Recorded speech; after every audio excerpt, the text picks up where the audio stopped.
জুমার রাত, বৃহস্পতিবার সন্ধ্যা থেকে নিয়ে শুক্রবার সন্ধ্যার আগ পর্যন্ত পরিমাণের সবচাইতে বেশি করতে হবে যে আমলটা, সেটা হলো দুরূদ শরীফের আমল। নবী করিম সাল্লাল্লাহু আলাইহি ওয়াসাল্লাম বলেছেন, আকসিরু আলাইয়া মিনাস সালাতি মিন ইয়াউমিল জুমআতি ওয়া লাইলাতিল জুমআহ, তোমরা জুমার দিন এবং জুমার রাতে আমার প্রতি বেশি বেশি দুরূদ পাঠ করবে, দুরূদ প্রেরণ করবে।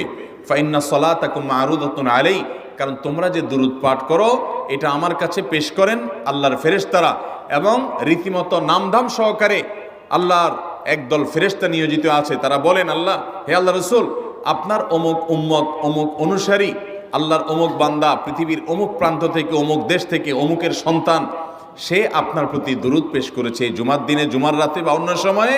এটা নবী করিম সাল্লাল্লাহু আলাইহি সাল্লামের কাছে রিপোর্ট দেওয়া হয় আল্লাহর নিযুক্ত ফেরেশতাদের মাধ্যমে।